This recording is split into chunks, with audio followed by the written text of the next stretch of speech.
39대 대통령을 지낸 지미 카터는 퇴임 후에 열정을 가지고 봉사하는 사역 가운데 하나가 헤비타트 사역이었습니다. 집 없는 사람들에게 집을 지어주는 일입니다.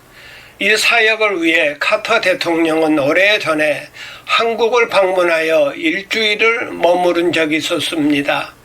신문사 기자가 망치를 들고 못을 박으며 일을 하는 카터에게 일하는 소감을 물었습니다. 그때 그는 이렇게 대답했다고 합니다. 나는 한 채의 집을 지을 때마다 단순한 건물이 아니라 한 사람의 인생이 세워지는 것을 보고 있습니다. 성경은 우리 그리스도인들이 이 땅에 존재하는 이유 가운데 하나가 서로의 인생을 세워주기 위해서라고 가르치고 있습니다. 로마서 14장 19절입니다. 다 같이 읽겠습니다.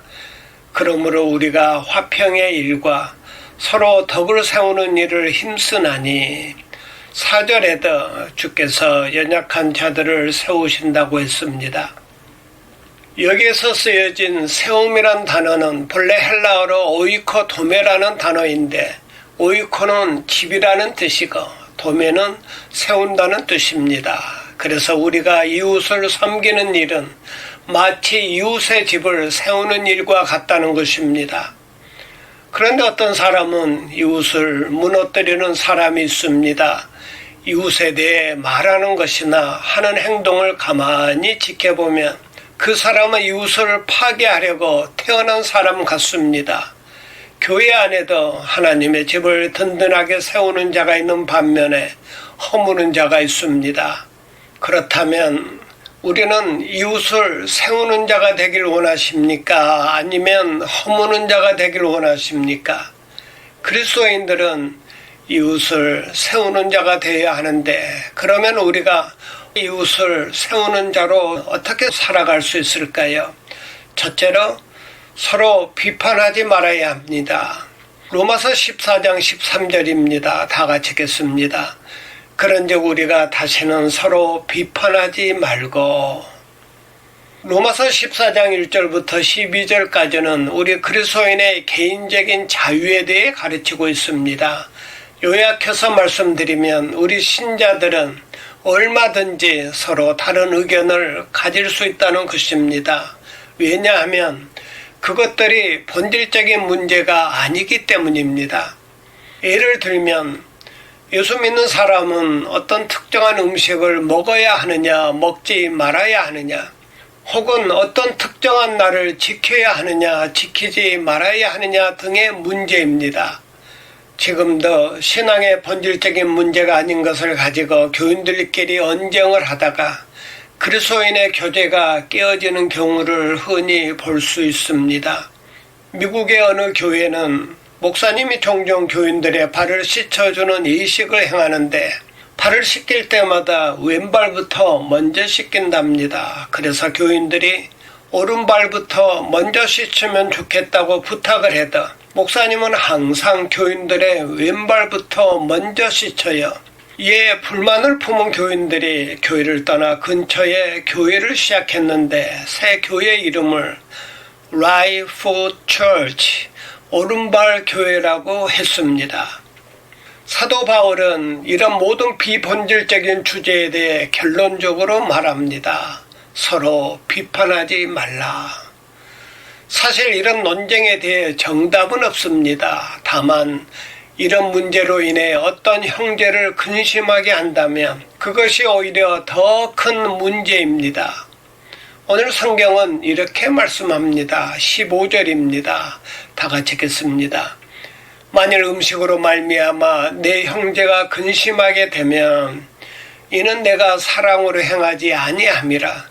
그리스도께서 대신하여 죽으신 형제를 내 음식으로 망하게 하지 말라.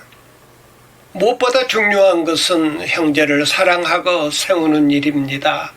둘째로 믿음이 강한 자가 양보해야 합니다. 로마서 14장 2절입니다. 다 같이 읽겠습니다.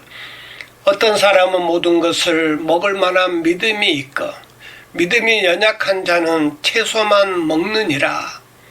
20절과 21절입니다. 다 같이 읽겠습니다. 음식으로 말미암아 하나님의 사업을 무너지게 하지 말라. 만물이 다 깨끗하되 꺼리낌으로 먹는 사람에게는 악한 것이라. 고기도 먹지 아니하고 포도주도 마시지 아니하고 무엇이든지 내 형제로 꺼리끼게 하는 일을 아니함이 아름다우니라.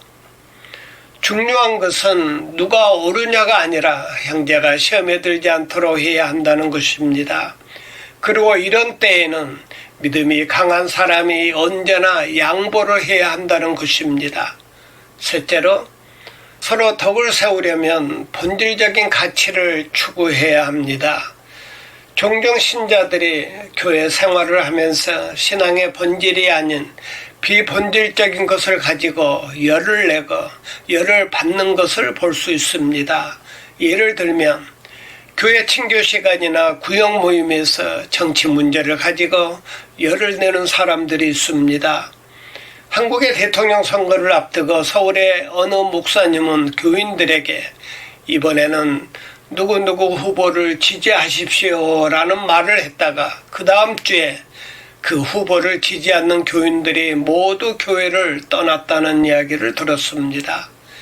교회 안에는 여도 있어야 하고 야도 있어야 하고 또 있을 수밖에 없습니다. 그런데 그런 것이 교인들의 교제에 상처가 되면 안 된다는 것입니다.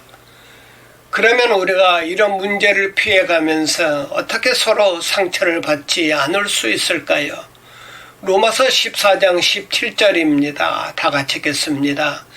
하나님의 나라는 먹는 것과 마시는 것이 아니요 오직 성령 안에 있는 의와 평강과 희락이라. 무슨 말씀입니까? 무엇을 먹을 것이냐, 무엇을 마실 것이냐, 이런 비본질적인 것을 가지고 싸우지 말라는 것입니다.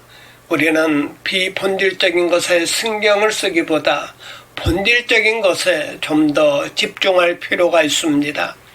그러면 하나님의 나라의 본질적인 가치는 무엇입니까? 의와 평강과 희락입니다. 우리의 이웃들이 어떻게 의롭게 살고 평화롭게 살고 기쁘게 살아갈 수 있느냐, 거기에 집중하라는 것입니다. 망치를 들고 집을 짓는 지미 카터에게 대통령을 지낸 분으로 이런 일을 하시는 소감이 어떠십니까? 하고 물었을 때 그는 대통령 자리에서 물러난 후 이런 일을 하라고 대통령을 시킨 것 같다고 대답했다고 합니다. 그의 인생의 가치는 대통령이 아닌 이웃 사랑이었습니다. 로마 군인들은 예수 그리스도를 십자가에 망치로 못을 박았습니다. 그러나 이제 그리스도의 십자가의 희생을 깨닫고 새로운 삶을 살게 된 저와 여러분은 섬김의 망치를 들고 이웃의 삶을 세워주는 자가 될 수 있기를 바랍니다. 힘들게 살아가는 이웃들을 위해 꼭 망치가 필요한 것은 아닙니다. 우리 모두가 교회에서 친교 시간에 우리의 따뜻한 말 한마디, 반가운 악수, 중보의 기도, 변함없는 관심이 우리 이웃들로 하여금 새로운 인생의 집을 지어가게 될 것입니다. 우리 모두가 서로 덕을 세우는 일에 힘쓰는 복된 성도가 되시길 바랍니다. 아멘.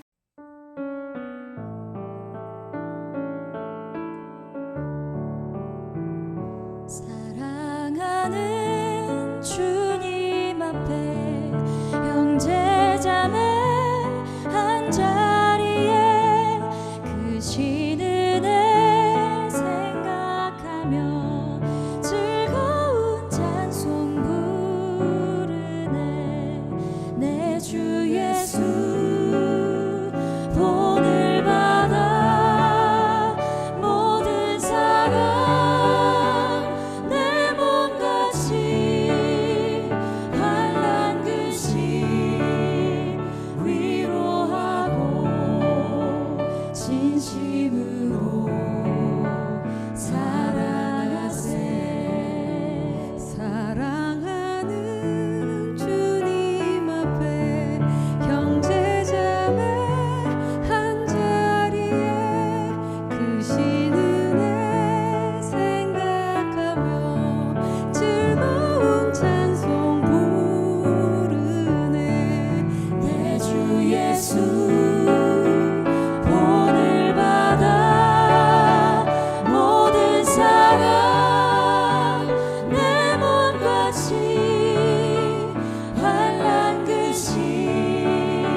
진심으로 사랑하세.